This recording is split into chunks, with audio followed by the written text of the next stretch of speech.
Hello, and welcome to the Conspiracy of Goodness podcast, where you're going to hear week after week conversations that generate one aha moment after another for you.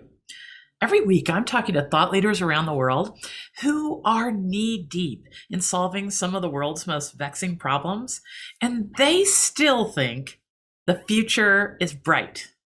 We need to know what they know. We need to see how they know how to get around obstacles and find opportunity in setbacks. Hello, I'm Dr. Linda Ulrich, founder of the Goodness Exchange, a place where we've brought together a constellation of 5 platforms, all aimed at elevating the insight and innovation going on in the world that almost no one knows about. But here we are celebrating ideas and people and thought leaders who are really making a difference. And hopefully, if you listen to this podcast regularly, you're going to get your own inspired moments and find what you are uniquely built to contribute.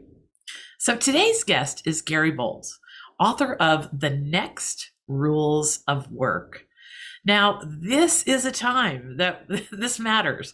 I've got to learn more about Gary's history with this particular concept where we all are.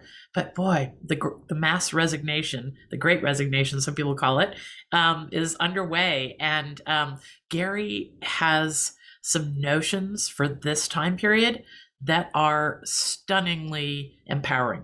And I hope to share so many of those and Gary's story and all the things with you, but just know that we're in the presence of a really important thought leader who's done a lot of living in rigorous intention. Gary's an internationally recognized expert on understanding and managing disruption. And I think that means from everything from, that our teenagers are driving us crazy to our business is under, the most pressure it's ever been in. And he's a chair of the Future of Work organization for Singularity University. He has 9 courses on LinkedIn with over 1 million learners. So this is going to be a wonderful ride for us all. Welcome, Gary, to the Conspiracy of Goodness podcast. Well, thank you so much for the invitation. I'm really looking forward to the conversation. Well, right before we started, you were mentioning that you have all these initiatives all over the world that are making a difference with a consulting company. And so, I want to let people know that Gary's perspective is going to be one of those from the 100,000 foot look. This is important for our times. And, I'd love for you to just open with your story because I think it points to so much that's important in these days. Well, thank you, Lynn. I appreciate the opportunity. And it's wonderful to have the opportunity to talk about some of these insights because you're right. We live in disruptive times. And a lot of the people that I talk to around the world, I do about 100 lectures a year to array everything from refugee youth in Amman, Jordan, to educators through UNICEF, to CEOs of companies, and it's very, very similar challenges that everybody's dealing with. And I want to offer a number of hopeful insights and hopeful actions that people could take to help to navigate these extraordinary times. But so speaking of navigating extraordinary times, when I was young, I barely escaped high school, was never interested in college. But I sort of fell into the family business. And it just so happened that my father was a recovering minister who ended up writing the world's career manual, a book called What Color Is Your Parachute? So I was trained as a career counselor at the age of 19. And the one takeaway you would get if anybody listening at the age of 19, were counseling people in their 40s and 50s who were in dead-end jobs, is that you should do what you love. And I found that what I loved was high tech, Silicon Valley. So in the early 1980s, I figured, there's this personal computer thing. Microsoft's a big company. It's kind of all been done. I mean, what else could you possibly do with a computer? But I thought, I'll just move to Silicon Valley and, got myself into a computer company and working on a quality assurance test team. And then that sort of was the beginning of a whole set of steps, becoming a computer executive, becoming a serial and sometimes parallel entrepreneur, pivoting into magazines and starting a number of technology magazines, and then pivoting again into doing a lot more initiatives, what they call initiatives with impact, with a range of different partners, and especially with Singularity University. And because the topics of the future of work, the future of learning, and the future of organizations just kept on coming up again and again in the work that we did with Singularity University, they eventually asked me to just become the chair for the future of work and help to coalesce the thinking of a range of brainiacs around the world about how exponential technologies and disruptive change are affecting our lives. And so I've developed a set of processes and thesis. I've recorded these courses that you mentioned on LinkedIn Learning, and then wrote the book Next Rules of Work to try to help people to be able to navigate these disruptive times. Mhm. I just to get real human about your story, please tell the story of how your dad, I mean, this book, What Color is Your Parachute, was probably what? Do you think it was maybe the first most important book in a long future of people focusing on business related books? Tell me. Yeah, so the Library of Congress was kind enough to honor him on a very short list of some of the most influential books of all time. So he's enshrined in the library.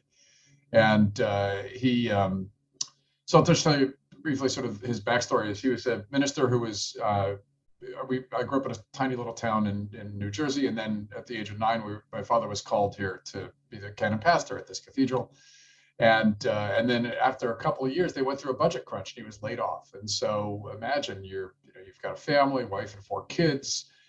We were all early teens, and suddenly you're without a job. And so he eventually he found a job helping campus ministers, and there were quite a few of them at the time. But then they were getting laid off. And so he did research. Lilly Foundation paid for a year of research, and he talked to everybody he could possibly find who knew anything about job hunting. And it turns out there weren't very many.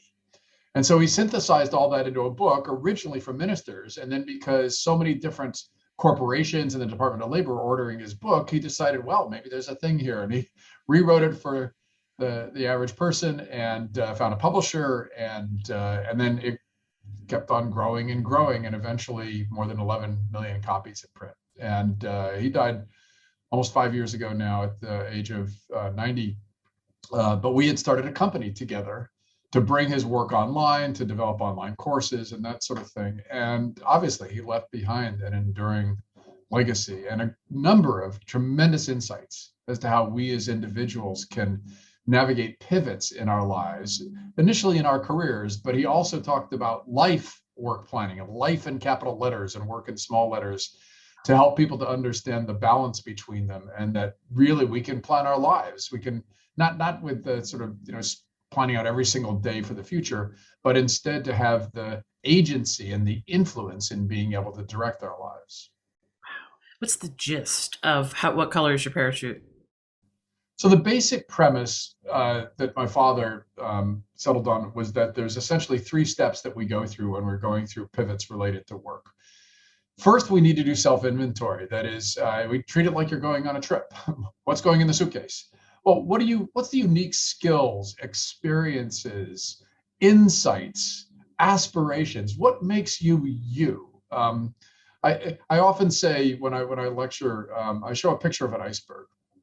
And I say, look, each of us as individuals, we have only a small amount of awareness of what makes us unique that's above the waterline. And our peculiar psychology and neuropsychology, we tend to discount a whole bunch of things that we have accomplished in our lives because we just assume everybody else can do those. I've got tons of great stories about people around the world who have tell stories about their own skills.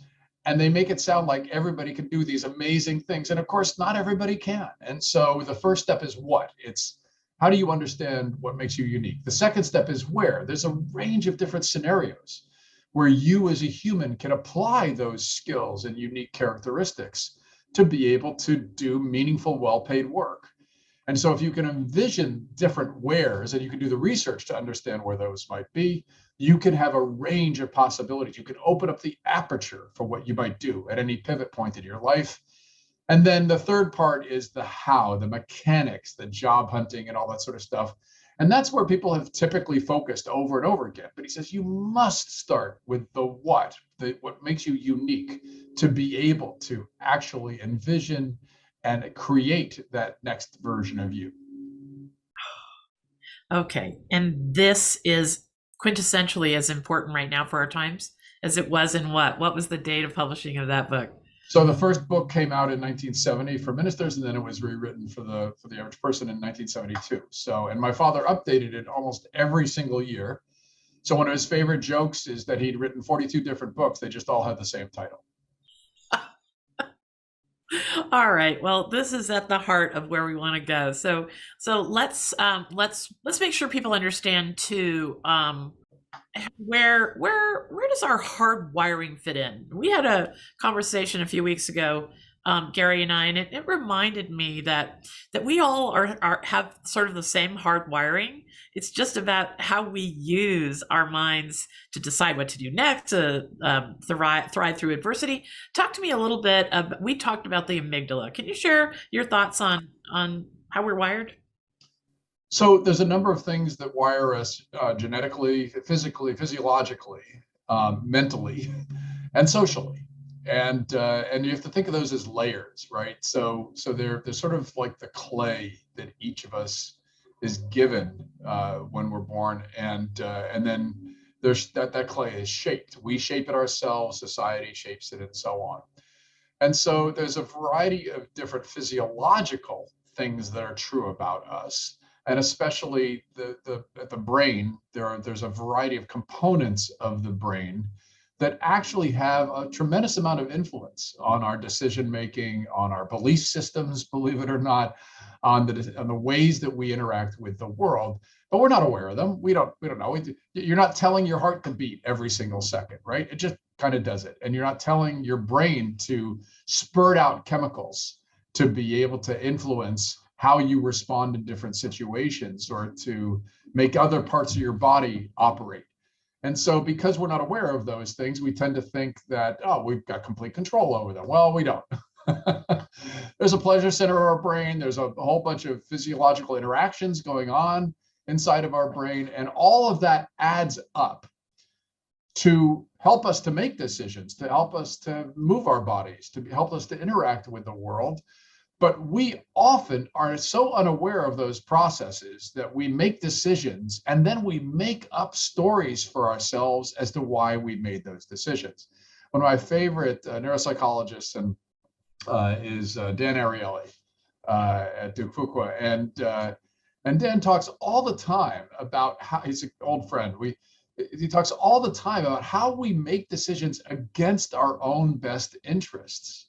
And so we could explore some of the mechanics, but basically there's a bunch of mechanics at the physiological level and then the ways that our minds develop where we come up with explanations for things that we don't necessarily understand how much we are or not in control of. Now, we can be much more in control of those things.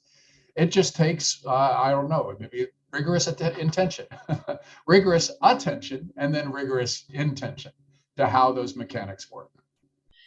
Thank you for bringing Dan Ariely's work up. I too am a great fan of his, and if we're gonna, it reminds me that anything that you say, and I'm sure there will be so many, anything that you and I talk about going in this podcast, links to these kind of folks and books and anything that comes up are going to be in the show notes, so people don't have to go grab a pen. I've got one, and if folks see me writing away, it's because I'm taking notes of every amazing thing that Gary's saying. So, okay, Gary, that topic reminds me of something you brought up before when we were talking. You reminded me of this great quote by another wonderful thought leader that people should check out, Clay Shirky. That quote about, it's not that we have too much information, we have filter failure. Yeah. Talk to us about that.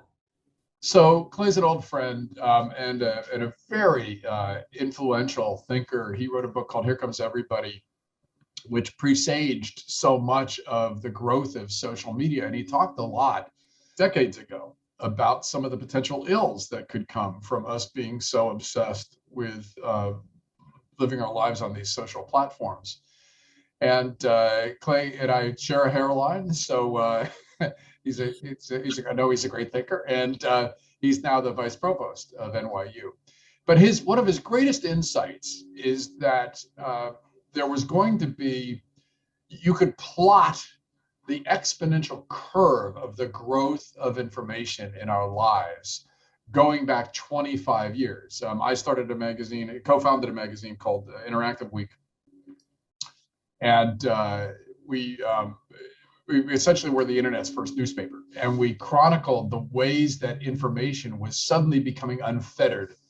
And people back in the mid 90s thought, oh, we have so much information. But what we said was, no, it's going to continually double and triple year after year. And what you'll get is an avalanche of information. And what Clay's insight is, wait a minute, we're creating all this technology that unfetters, that reduces the friction to information. That's actually why Google was founded. Google was founded on trying to make access to the world's information. What we missed is that we needed to have technology that helped us to be able to manage that onslaught. And that's where we've failed. The technology itself does not filter well. As a matter of fact, the algorithms are biased towards giving us more and more negative information, because that's what we as humans tend to click on. Again, the way that our minds are working, our minds were constructed, their bodies were constructed back when we all lived on the savannah or in a forest. And our attention is geared towards seeing something moving off in the distance. And we're trying to determine, is that my lunch or am I its lunch? That's the level of attention that we have. And then you suddenly take all these signals that are coming from all of these different sources. We're doom scrolling on our digital distraction devices day after day. And what ends up happening is our brains go on overload. And it turns out you're very suggestible when you're on overload. And so that's how a lot of these mechanisms work in the social media sphere. That's why people can keep on trying to sell us things, is because we have filter failure. This is an important point, because I think most of us think, well, yeah, that's happening to everybody else, but not me. Yeah, we're all hackable. Right. Here's a thought experiment. Okay. And I'm not going to bias towards whether you've got more of a fixed mindset or a growth mindset, more of a conservative bent or more of a liberal or progressive bent. Here's the way that we're consuming this information in our lives. Look at them. Look at what they're doing. They're at it again. We need to stop them, because if we don't stop them now, then we're all at risk. The things you love, that you care about, are all at risk. Now, you can apply that at any end of the spectrum. And so basically all of these media platforms are the same thing. It's simply that they're talking to different audiences, but they're using exactly the same strategies and mechanisms. That is almost so simple that you can't believe you missed it once you hear it. That's exactly what's going on, isn't it? Yeah, we're very hackable. Yes. I like to remind folks that the internet is an attention economy. That it went from 130 websites in 1993 to 40 million in 2003. So something had to become the way the internet was organized, and it became, I don't even know if by accident, but it became our attention. And now all the games are just meant to play with our capturing and holding our attention. Yeah, absolutely. So one thing I'd like you to comment on. So because I like to look at, I always try and find the empowering way to look at things. You can always just stop in the negative downward doom cycle and end there, or you can try and sweep it back up. So I look at this algorithm problem as that sword cuts both ways. Yeah. So if what we're being inspired to click on is going to be signs of danger and disorder, especially when we're on autopilot on social media or the news, right? If we're in our amygdala, our lizard brain, we're going to click on signs of danger and disorder. But if we have intention when we go there, that sword can cut the other way too. If we can intentionally click on things that send us soaring or elevate us or educate us or what have you, and not follow our emotions over a cliff, we can change our algorithms to start serving us things that that are better, correct? Absolutely. But I would also encourage readers. I mean, so yes, we need better technology to do that. We need to infuse more of the platforms that provide us with that information. But think of it as a diet. Think of it as an information diet. So if you just have all of this high sugar content that gets you all riled up, we are constantly talking to family members and saying, "Why are you watching that particular show? Why, well, it's basically sugar. it's it's a sugar dose. Gets your blood flowing.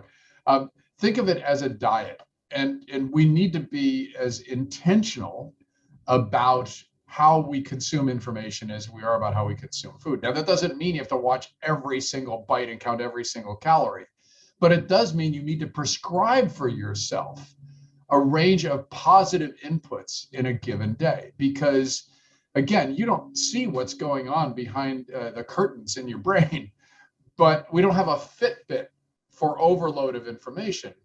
But the truth is, you are being overloaded. And so you must get out away from the screen and out into the forest.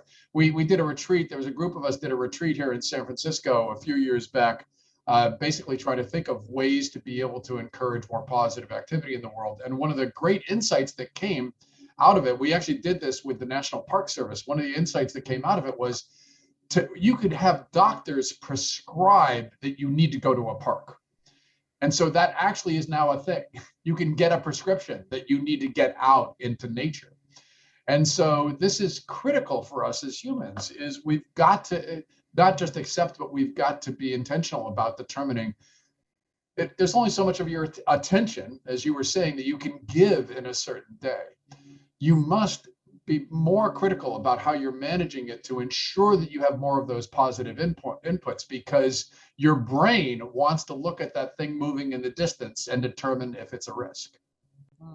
Okay, this is major. So the practical tip here is, be aware of that what you give your attention to expands, and have some self-awareness about how many times the internet is capturing and holding your attention. And am I right about that? Oh, absolutely. And also, if it gives you more impetus with that, then realize that somebody is making money off of every single click. Somebody's making money off of every single article you read, headline you look at, like that you click on. Somebody is making money off of it. That should outrage you. Mm. Okay, so the opposite is true, that there are signs of incredible progress and innovation happening in the world, and that's what we do at the Goodness Exchange. And I'd like to talk about that just a little bit, and we'll take a break right here because it works in so wonderfully to the alternative to this mind-bending overwhelm that you're talking about. So let's take a break, and when we come back, we'll continue.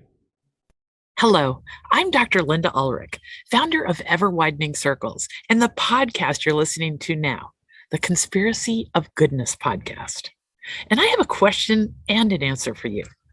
Have you been hoping the world is actually a lot better than what you see on the news and social media? Well, it is. In fact, it's radically better. There is an enormous wave of goodness and progress well underway in the world that almost no one knows about yet. But on December 1st, 2021, all that changes with the launch of the Goodness Exchange, a digital landscape where you will see that the world is full of goodness and progress, and we will introduce you to the people making it that way. Bottom line, someone is solving every vexing problem in the world, large and small. And the Goodness Exchange is where people are coming together to amplify a future that includes all that. No one with good intention and good ideas need feel alone again. Here's what you'll find at the Goodness Exchange. There will be articles about the most amazing things going on in the world that are going uncelebrated. There'll be interviews and events that will send your mind and heart soaring again. And a social media platform dedicated to a culture of kindness, insight, and celebration, a way of amplifying a brighter future for us all. And that social media platform is a place where organizations doing good in the world will not have to hold their nose anymore. It can be a trustworthy, respectable place for organizations to host their groups and gatherings and connect with each other. A network of positive networks, if you will. The Goodness Exchange will be a place to find mini courses and master classes for personal and professional development.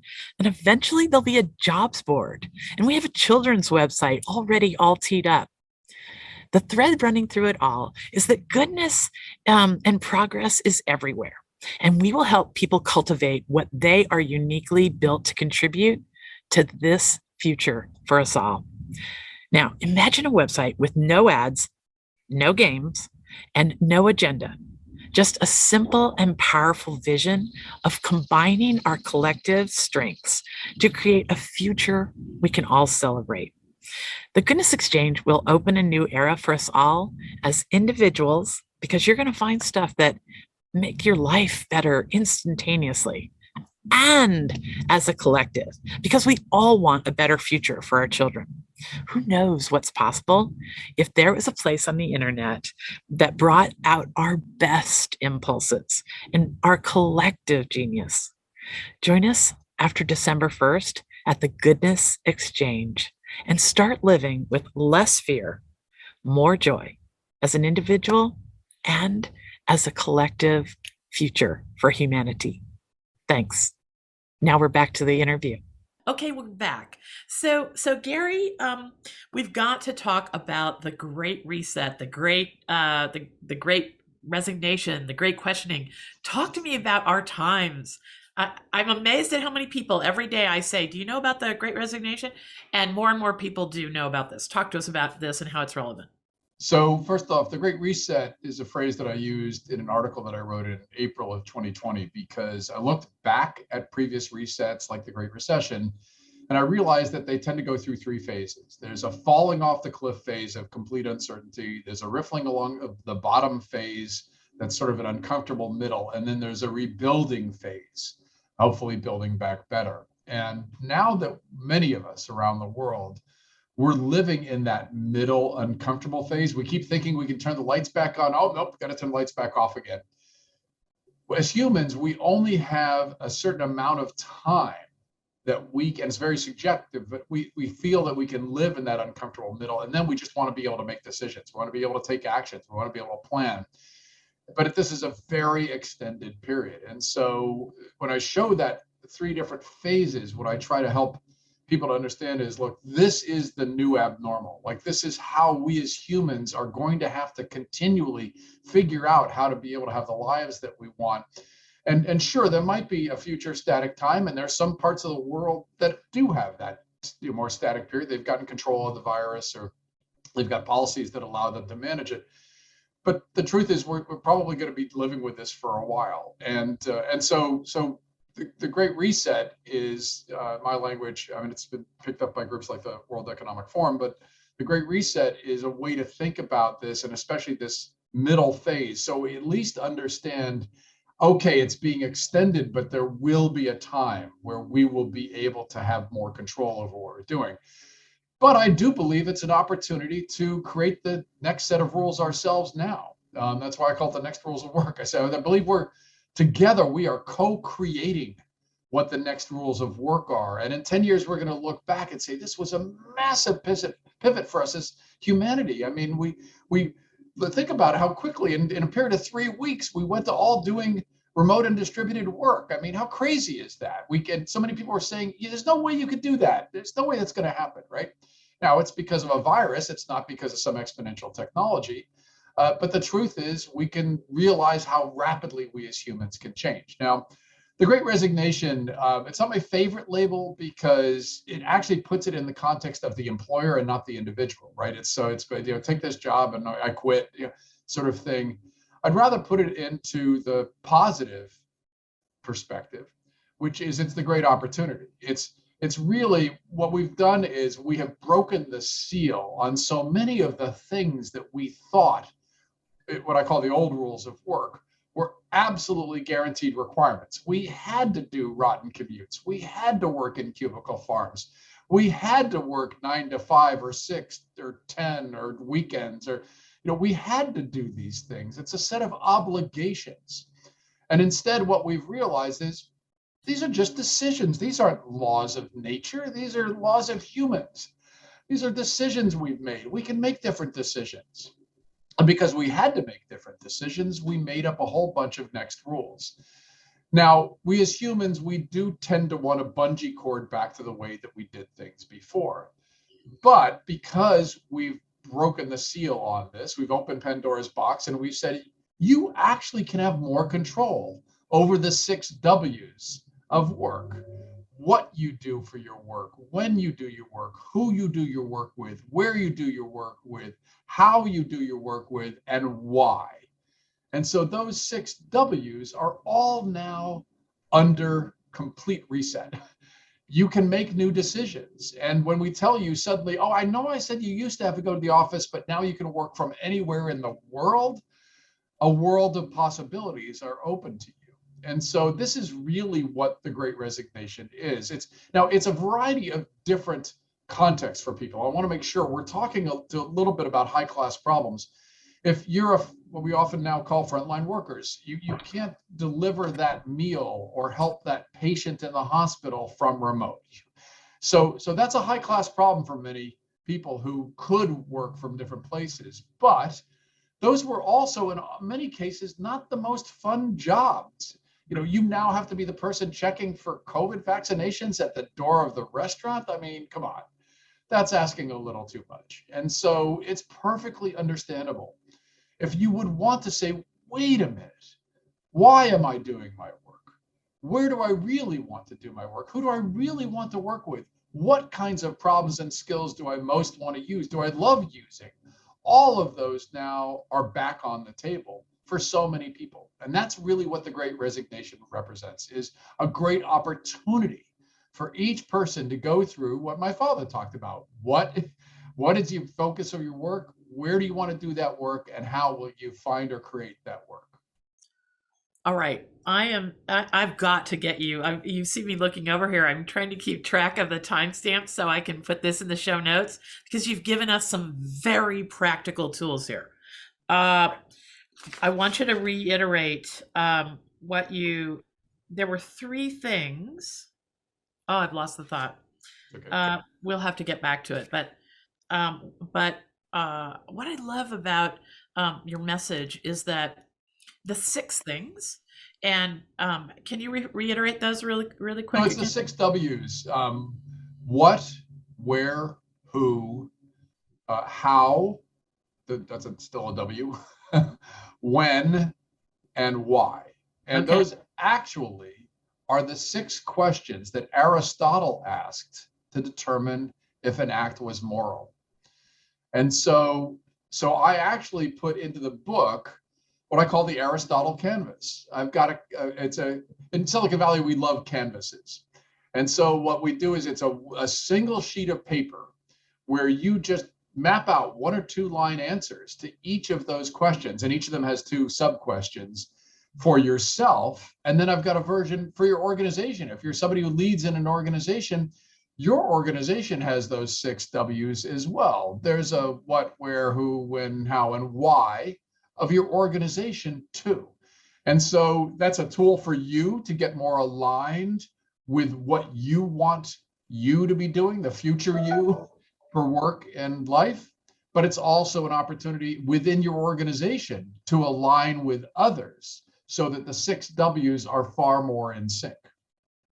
So I remembered the reference to the 3 things, because I think it's worth mentioning that too, just for people to know with a sense of grounding where we are.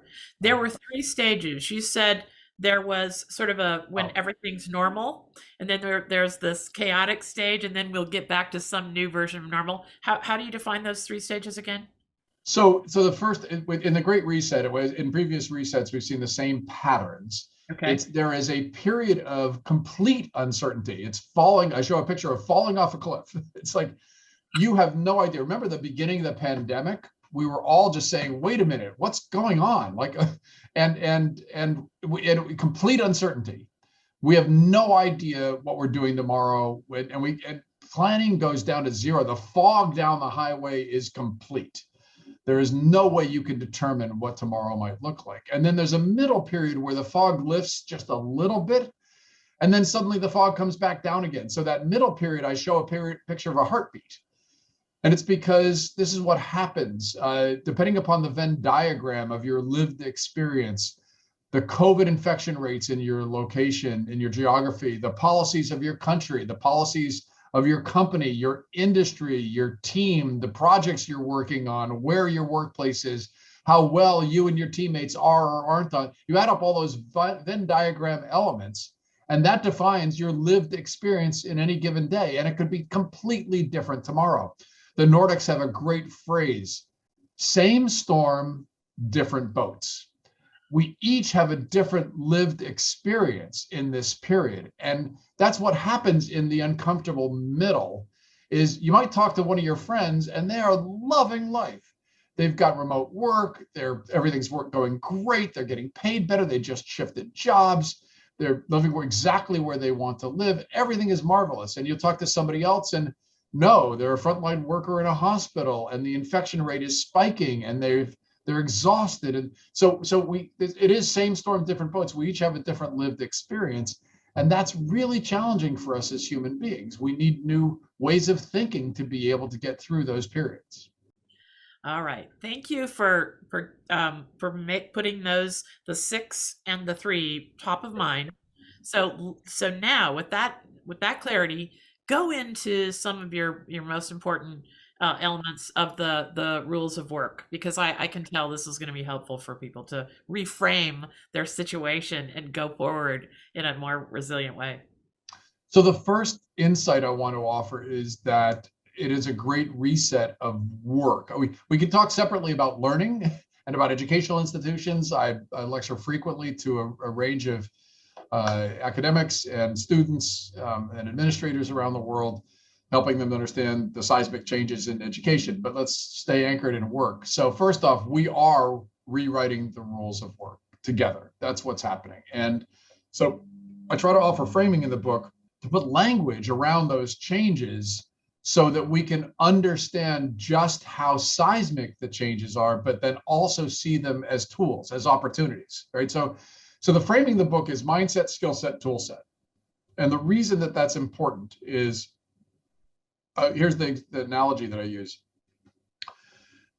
Mindset, skill set, and tool set work together to help you to be able to solve problems. We're all problem solvers. That's basically how our minds work. Is we come out of the womb, we only know how to take food in one end and make it go out the other and cry, and that's kind of it. And so we have to learn a range of skills, so we become problem solvers. But basically, mindset, here's an analogy. I wave a magic wand and you and I are standing at the foot of a mountain, and I have given you all the skill set to climb a mountain. But you look up at the top of the mountain and you say, oh, that's too cold, that's too hard. You have all the skill set, but none of the mindset, you're not going to climb the mountain.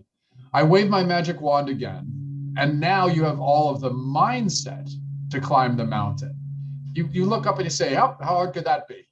You take one step, 2 steps, you encounter problems, you solve those problems just in time and just in context. And then eventually you're standing at the top of the mountain and looking down and saying, how hard was that? And you developed a new skill set as you went along.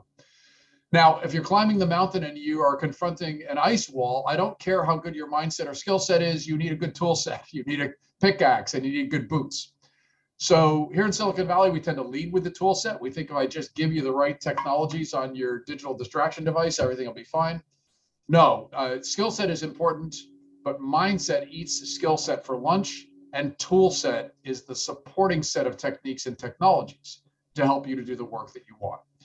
So the first insight is we are rewriting those rules. The second insight is you need to continually understand your own mindset, skill set, and tool set to be able to effectively navigate change, whether you're an individual contributor or you're a solo entrepreneur, or you're somebody who leads in an organization. So the second insight is we want to help, I want to encourage people to understand how to have much more of a growth mindset, to develop 21st century skills, to be able to continually have the skill set they need, and to be able to become knowledgeable and usable the technologies and techniques that we use to be able to continually solve problems.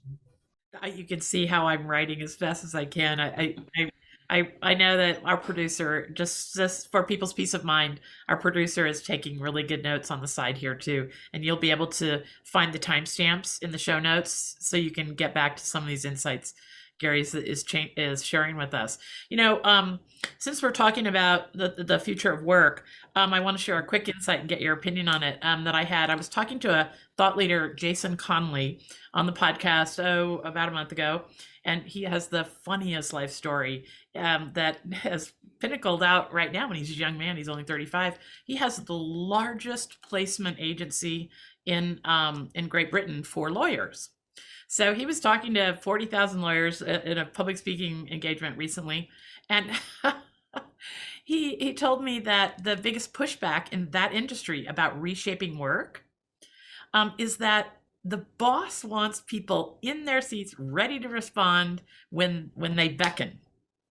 And it may not be like the as hard a lift if the bosses change their mindset about how work works for them. Absolutely. No, I think that's a great insight. So I talk a lot in the book about the changes in roles that are inevitably happening. Now, not everybody likes this. If you've got a fixed mindset, or if you were that person who had that power in the organization, you're probably pretty uncomfortable with these changes. And there's no question that as humans, we tend to bungee cord back to what we know. So you do see a ton of pronouncements from CEOs around the world, people who lead in organizations, to basically try to put some kind of requirements around returning to those old rules of work. And there are many industries and companies that are probably going to just go ahead and do that. But that's a missed opportunity. You're exactly right that if those who lead, and notice I don't use the word leader, I feel like we've lost the meaning of the word leader. I make it a verb. Those who lead in organizations, or those who guide teams. I don't even use the word manager. I talk about team guides, because I think we need to have a completely new mindset for how we channel human energy in the context of creating value for the organization stakeholders. And so that's an opportunity for leaders to do a range of things, to become more transparent, to say, listen, we're in this uncomfortable middle. I don't know the answer. I've never lived through a global pandemic. We're all trying to co-create these next rules together, to be able to say, listen, I care about each of you as human beings, and I understand you want balance in your lives, and I've given you this period of time where you can go take the kids to the soccer game, which you never used to be allowed to do before, or take your sick aunt to the hospital, which you never used to be allowed to do before, and now you think I'm taking those rights away from you.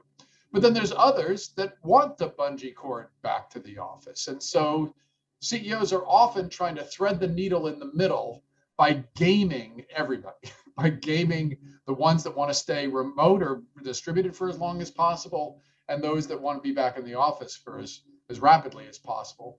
But we're missing an opportunity here. This is a chance for you to develop a completely new model of leading in the organization, one that I call the team guide, not the one who is the sage on the stage with all the answers, as my friend Esther Wojcicki says in Moonshots in Education, but to become the one with all the best questions, the guide on the side that is enabling others to be able to do their best work. Well, the guide on the side, that is just a genius of a concept. I'm going to head that way after the show. We're going to talk about that, because I think I'd love to talk to anyone who can come up with that expression. That's super. Now, and that, to your point, that's exactly what Jason was talking to these captains of industry about, was that they weren't going to be able to hire people unless they made sure people could be there to meet their kids at the school bus. I mean, it's just the new expectations about creating value for your workforce. Yeah.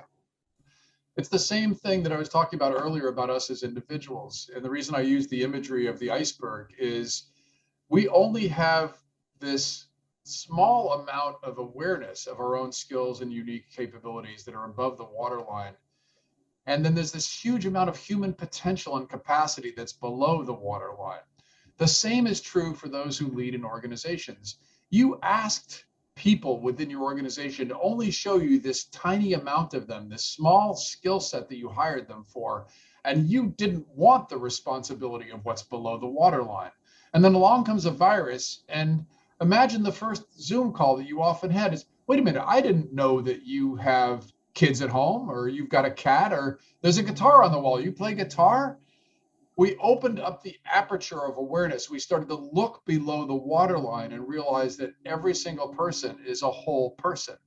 We can't go back from that. You won't go back from that if you lead in an organization. You can't tell people to suddenly shut down what's below the waterline again and just show me the piece of you in work. We're not going back.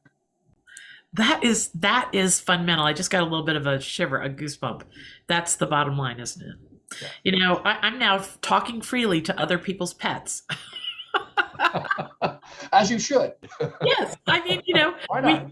we talk in a funny little voice to all the, we're the kind of family on this family farm I'm on that everybody has their own dogs. There's dogs everywhere, cats everywhere, and we all have this funny voice. Even my brother, 6'6", has a funny little voice he talks to all the pets in. And now I'm talking to people's pets on the screen. I think that happened within about 2 months of the pandemic. I was talking to other people's pets in a small voice. Remember how funny the early Zoom calls when there were videos of people's kids running in and out, how odd that seemed? And now you couldn't get a laugh on YouTube or on TikTok. Like, it just wouldn't happen. It's the new normal, new abnormal. And you know, the bad haircuts. Yeah. One night we were sitting with all our brood out during the pandemic around a fire pit, 8 of us, and that we were cloistered with for 18 months. And we all looked over at my husband, Dr. Chuck, and he had kind of a Peruvian bowl cut going. Oh. And it was something about the shadows of the fire, and we were on the ground laughing at his attempt to cut his own hair. I mean, Yeah, Harriet Bardem kind of thing. Yeah. So well, and I think it's okay to hearken back to some of these moments, Gary. Yeah. Because it's the same humanity that's in the example you just gave about caring about more than the skill set, caring about the person. You know, if we look at these moments of where we shared a laugh or a cry for that matter during the pandemic, this is a connecting place where we can find our shared humanity.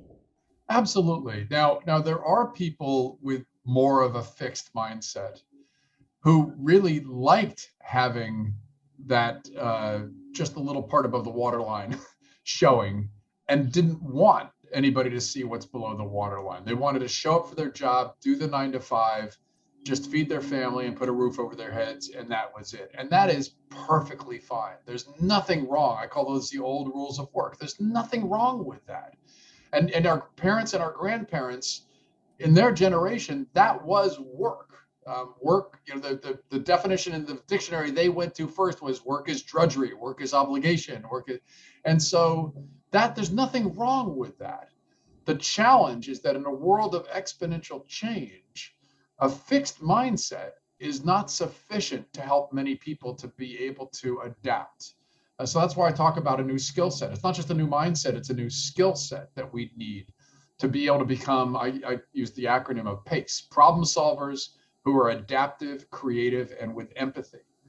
We each need to develop a new skill set because that fixed mindset kept us from being able to continually grow and change and develop new skills. And the challenge is, sure, there might still be plenty of jobs like that are relatively static, but increasingly we know the Venn diagram of what is needed today and what is needed tomorrow. There's less and less overlap. We're going to all need to have a growth mindset to be able to navigate that disrupted world. Oh, I love that Venn diagram comment. You mentioned it to me in our pre-interview. You talked about the old rules of work were make money, get paid for it. Yeah. And the new rules are do what you love and what the world needs. Talk to me a little bit more about that. So I tend to talk about these sort of as rungs on a ladder, or in Silicon Valley, we call them a stack, like, you know, different pieces that are sort of all interconnected. But if you think about it, when you first did that first junky job, when you first came out of high school, college, vocational school, whatever, What's the first thing you needed to do? Was just get paid, right? My first job here in San Francisco was working for an early computer company, taking one pile of paper, making it two piles, and then faxing one. And I often say to audiences, how many people here, raise your hand, have you seen a fax? And the young people say, how do you spell that? Is there an X in there? So the first job is just the deliverable, is just to get paid. And then after a while, what you realize is if you do it well, if you're good at it, you get paid better. Oh, okay. So now there's two deliverables: get paid well and do it well. And many people, that was the old rules of work, and that was sufficient, just fine. But my father discovered 50 years ago with What Color Is Your Parachute that if you also give people the opportunities to do what they love, to use the skills that they love, solve the problems that they love, work with the people they enjoy working with, have the working conditions, the working environment that really helps you to do your best work, and so on, you will actually do better work and you can get paid well for it and you can be good at it. And so now there's three deliverables: get paid, do it well, do what you love. And many people stop there, but there is a fourth rung on the ladder, or a fourth level of the stack, and that is to do what the world needs. Do something that you feel has an impact in the world, that creates meaning or purpose in the world. Now, it just so happens that this is called ikigai. And in Japan, and especially in Okinawa, where some of the longest lived people in the world live, it is considered not to be a life well lived unless you have all four of these elements operating in your life. And so what I talk about in the book is, sure, the old rules of work, we worked our way up that stack, and maybe you got to the last rung of the ladder by volunteering in what I call the period formerly known as retirement. But young people are coming out of college, high school, vocational school, and they are flipping the stack. They ask first, what does the world need? If I can do what the world needs, then I'm going to love doing that. If I love doing it, I'm going to get better and better at it. And if I get better and better at it, I'm going to make good money. And so parents ask me all the time, why won't my kid get a real job? You're looking at one of the reasons. They flipped the stack. And so and CEOs of companies ask me all the time, pounding on the table, why does this millennial, which is of course our code nowadays for young people nowadays, why does this millennial ask me walking in the door what the purpose of my company is? Nobody ever asked me that. I never asked somebody what the purpose of my company was. Well, it's because they are flipping the stack. They want to know, how are you showing up in the world? How do you care about your customers? How do you care about your suppliers, the communities in which you operate, the planet? Show me how you care about them. And if you don't care about them, this is the era of the great resignation, of the great opportunity. I'm going on to the next employer. Gary, I have to tell you, I talk to insightful people who give me goosebumps every single week, and that concept there, it starts. We're gonna put this in the show notes exactly where it starts. But this flipping the stack from both a young person's perspective and a older person's perspective, that is such a way to preserve people's dignity and get us both to look at the problem from afar together rather than at odds with each other, to sit it out in front of us. That is a powerful insight that can change the world for people if they talk about it on their work teams. What I think it applies to the family, to people's Absolutely. family. Absolutely. It's an intergenerational thing. Is first off, you always want to honor other mindsets. There's nothing wrong with those mindsets. Those mindsets, we started off with this talking about sort of the layers of how we build our cosmologies. That is the way we think about the world and how we show up in the world, and how we think the world works. And each of us built our cosmology over a set of different factors. And those earlier generations had a totally different set of influences in how they built their cosmologies. We need to honor those, but we also need to accept that the world is being impacted by disruptive change. And those old strategies, parents that say, why won't my kid just get a real job? Why won't my kid go to the right school and study the right industry or field and go into the right job and get, these are all answers to those questions. It's, you are following the old rules of work. And in this era, they may no longer be sufficient to be able to help somebody to have a life of value. More goosebumps. And I think we're going to try and wrap it up on this high note. I got to tell you, Gary, once in a while we do a part one and part two, and we're going to have you back because I think that you've given us so much food for thought that it bears going down a bunch of these paths Great. individually at another conversation. So I would thank you love so that. much. If you're listening to this interview, please share it with others because these are the kind of conversations that we can all make rise to the top of the internet. We can stop the shouting. We can look for the thoughtful, measured voices like Gary's, and we can make that become top of mind on the internet.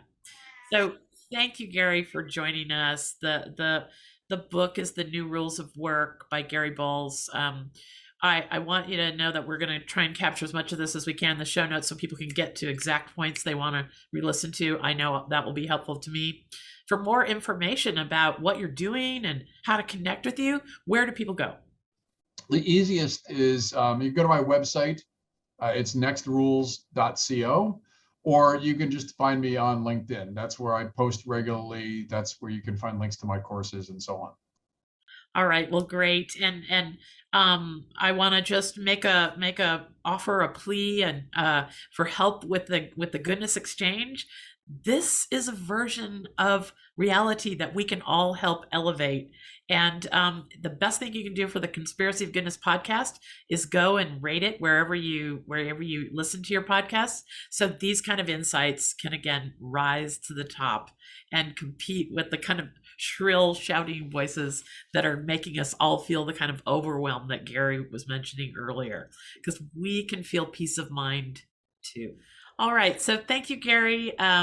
We encourage people, as always, to dive into the landscape over there at the Goodness Exchange. And I hope these insights carry you through your week. And we will see you soon with more wonderful thought leaders who are changing the future for all of us. Thanks.